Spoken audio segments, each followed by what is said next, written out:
G'day friends and foes, I'm Arjay Martin and this is Arjay's TINLA, or This Is Not Legal Advice, and nor is it. So this is episode 26 and it's covering what's happening with the Queensland protests. I have some updates. So yesterday we had a protest at Parliament House as well as King George Square. And then my protest went from King George Square to Parliament House. There are other protesters also at, Speaker's Corner out the front of Parliament House, which has been for at least 2 weekends. I don't know about earlier than that because I've only been there for the previous 2 weekends. But anyway, so I put in an application for an authorised protest for the 30th. In Brisbane, again, King George Square, a different route to Parliament House, Speaker's Corner, and I also put in one separately in Surfers Paradise. I received a phone call today from an officer, omitting details to protect people's privacy or whatever, but from a senior police officer. He tried contacting me, he didn't get through, so he emailed me, I called him back, and then basically they were very friendly, of course, and he stated that the police's position is that won't be authorised because of expected numbers and whatnot. I did point out again that I've already put in for exemptions with Parliament. It was pointed out that a Brisbane councillor, Jonathan Shree, I think his name was rejected a week or two ago about an authorised assembly, and basically that the police position will be that they say no to it. I also went on to educate him a little bit by pointing out that the directions are actually not in force yet because they haven't been gazetted, that kind of thing, but just, not arguing with him, but just so that he's aware. And then I went to mediation with another police officer. Basically, that officer, again, was friendly and whatnot, but concluded that they won't allow the protest, that they will oppose it, which is fine. It was suggested that I delay the protest until stage 3 of the COVID lockdown, which I think was supposed to start on the 16th of June at this stage. And also arguments such as that it's unfair for cafes because cafes have a 10-person limit and they have to get customer details for contact tracing. And I pointed out, hey, look, do the cafes actually have to cite people's ID and whatnot? Or could there be 50 John Smiths, all with the phone number 0411111111, however many ones, and, therefore the contact tracing is invalid. I also pointed out that on Facebook with events, you can do it that, put in there, hey, look, if you're going to go, please acknowledge you're going via clicking attending. That way, all of those people can be contact traced. And that's even ignoring and not bringing up that, they've already got facial recognition cameras everywhere. So basically it's a moot point that cafes have to, gather people's details. And then also, using that same argument, it's unfair if I can have a protest of more than 10 people and that cafes can only have 10 people in them and whatever. But it's also unfair that Woolworths and Coles and Big W and Kmart were allowed to be open throughout this period, but magically it's only the small shops, the family-run businesses, the little businesses, little franchises that magically transmit the COVID-19, coronavirus disease 19. It's like a meme that I saw recently on Facebook that said something like, this is paraphrased, but Coles employs 500,000 Australians. Woolworths employs 500,000 Australians. Bunnings employs 40,000 Australians. Magically, the virus knows not to be transmitted in these places, and it only ever transmits in small businesses, which is completely ridiculous. But using the argument, and I'm not arguing against the police officer, but using the argument that, hey, look, cafes can only have 10 people, so your protest shouldn't be able to, because otherwise it makes a mockery of the rules, basically, which is very paraphrased. Then look, more so it was that it's unfair to the cafe owners, but in terms of making a mockery of the rules, that airports are allowed to be open, train stations are allowed to be open. So is a virus so smart that it knows not to transmit in such places? So one, that makes a mockery of the rules argument invalid and a moot point. And two, look, the nightclubs aren't allowed to be open. And even if they were, if they could only have 10 people in them, that's again stupid. But how's it fair for the nightclub owners if cafes can be open? And then even if sorry, losing my voice after talking so much yesterday. Even if yesterday, even if the cafes weren't allowed to be open, then why would it be fair that Woolworths is allowed to be open? Or Kmart, does Kmart sell essential goods? I argue that all goods are essential, otherwise people wouldn't buy them, would they? Including entertainment, going to nightclubs. Someone wants to drink a beer, then that's an essential good, because it's essential that we have our freedom. And it's essential that adults who are responsible adults are allowed to make up their own decisions. And it's not up to some person to arbitrarily say that, if you buy a chocolate bar in a shop, that they check your shopping bag and they say, we don't think chocolate is essential. And then they probably have exemptions for, their supporters anyway. This is exaggerated for the point of illustration, of course. But just say, chocolate company A gives donations to both major political parties, then magically there's an exception for them because they, have 1% less sugar, or it's 1% higher cocoa levels, or something stupid like that, i.e. an invalid excuse.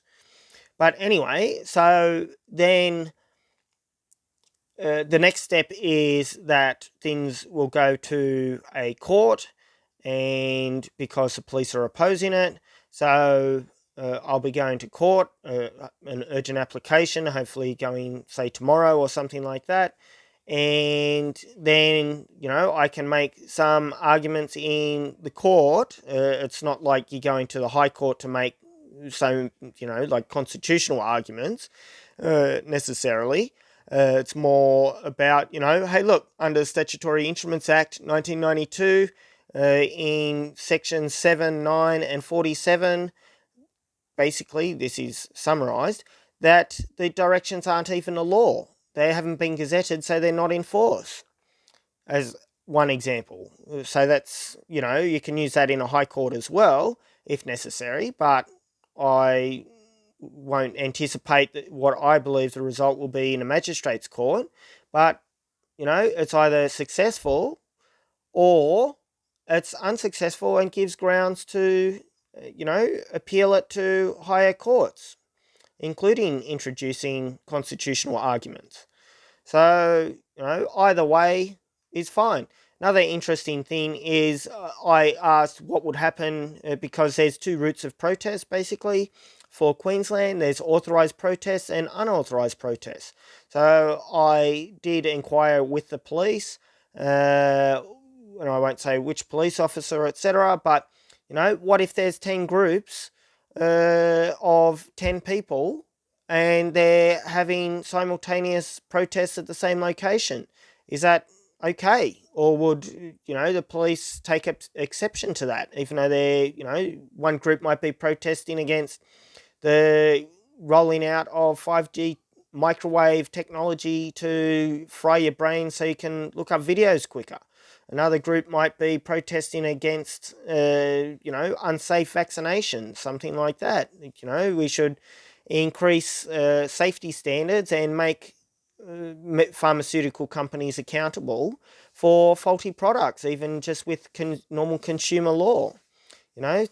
Products have to be safe. If it's fair that a product shouldn't have a wheel break off that's so little that it'll choke a little child, which is a very valid point anyway, but then surely vaccines should be made safe, and if they're not, then there should be remedies against that, not just, indemnities against any kind of prosecution or penalty, fines, etc., because that way there's that incentive to make the medications more safe.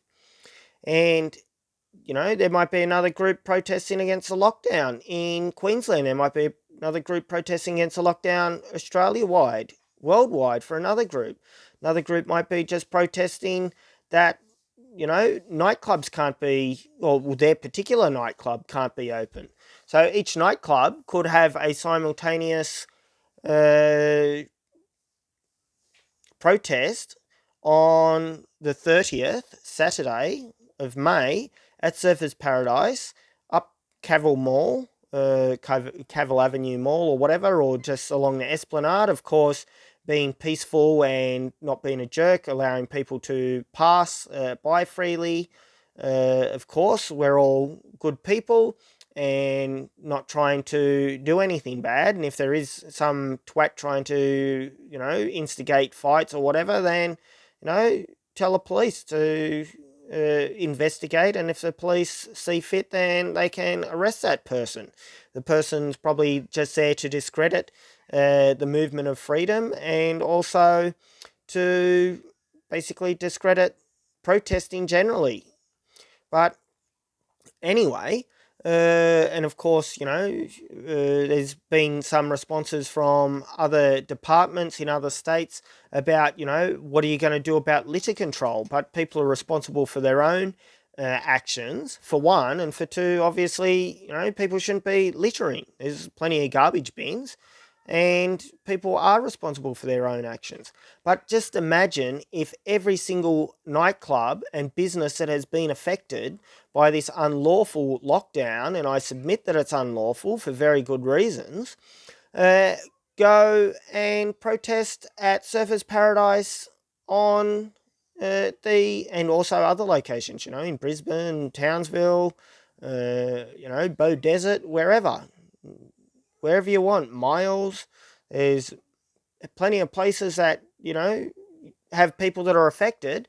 And if everyone just had unauthorized protests of maximum 10 people and maintaining social distancing, so, arm's length away from people, then had them at simultaneous locations, then, there's no breaches of the purported directions anyway.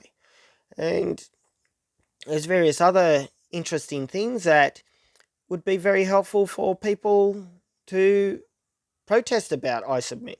But anyway, so I was basically told that by some officer somewhere in Queensland, not identifying people, that if people had unauthorised protests and they were maintaining social distancing, then that's fine. There's nothing stopping people going around and meeting new people and whatever, and go say hello, and, you can ask people, why they're protesting. It's an important function of government and so-called democracy that... Just getting a phone call, so I just had to stop it, otherwise it'll stop the video.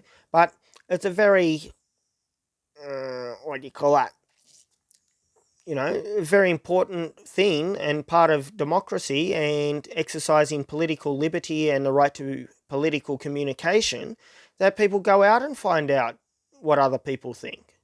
And also, it's like with the protest yesterday, my protest went to Speaker's Corner, and there are other protesters there anyway, and there's nothing stopping different protesters from saying hello to each other or whatever, especially, in my case, there are a lot of the people that were there protesting for the last week or two were there yesterday. So, I'm allowed to go speak to people. I'm a responsible adult, and, you can too, I would suggest.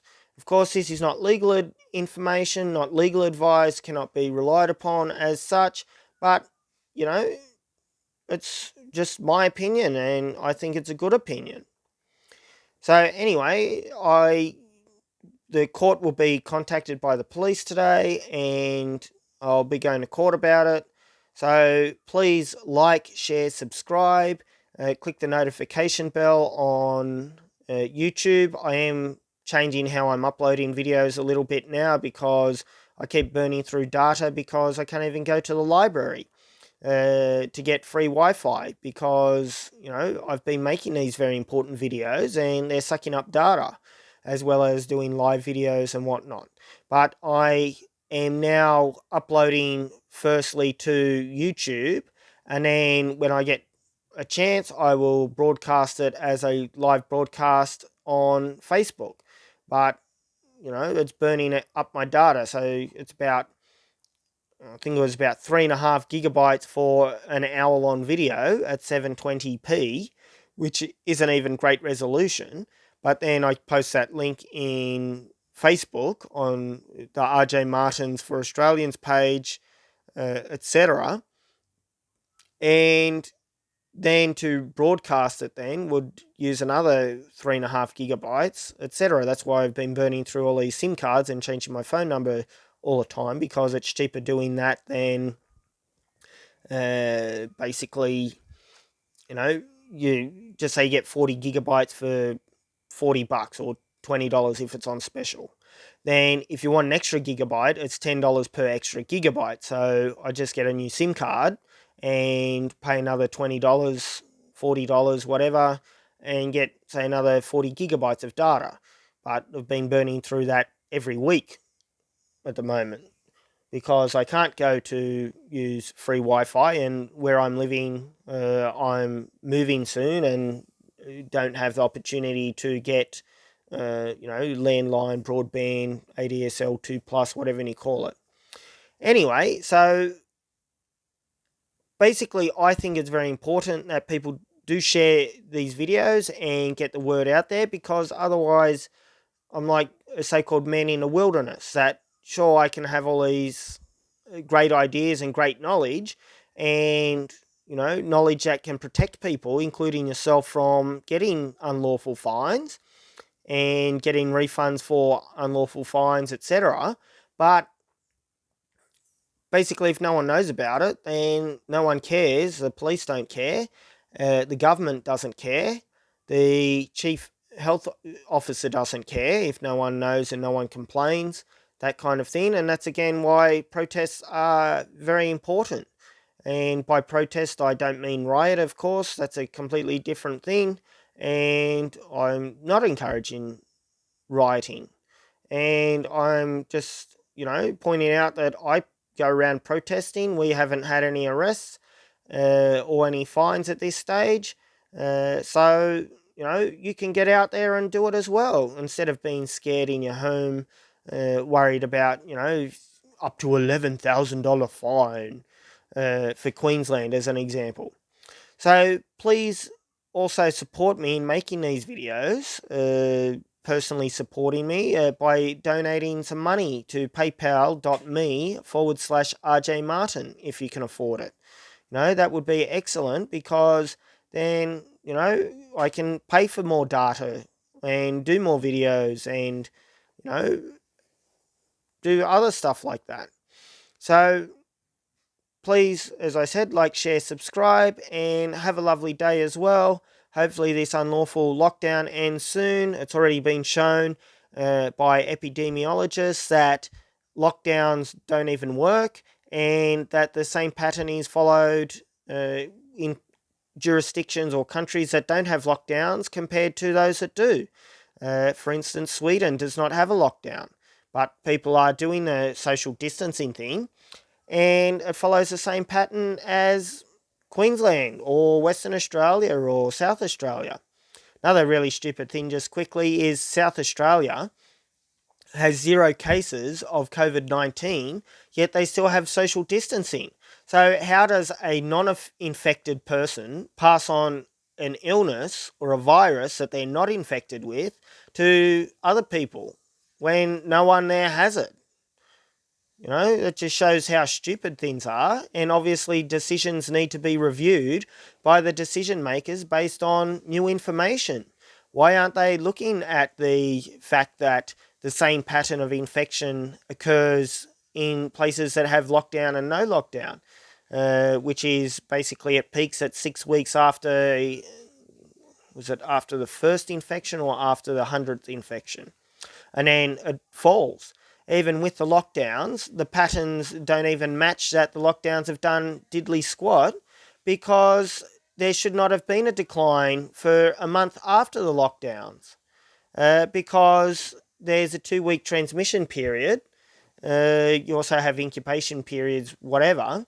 So really it should be a 2-week infection period, depending on who you listen to, and then it might well have a asymptomatic infectious period besides that, but that's a separate issue. Anyway, cheerio and have a lovely day, as I said. Bye.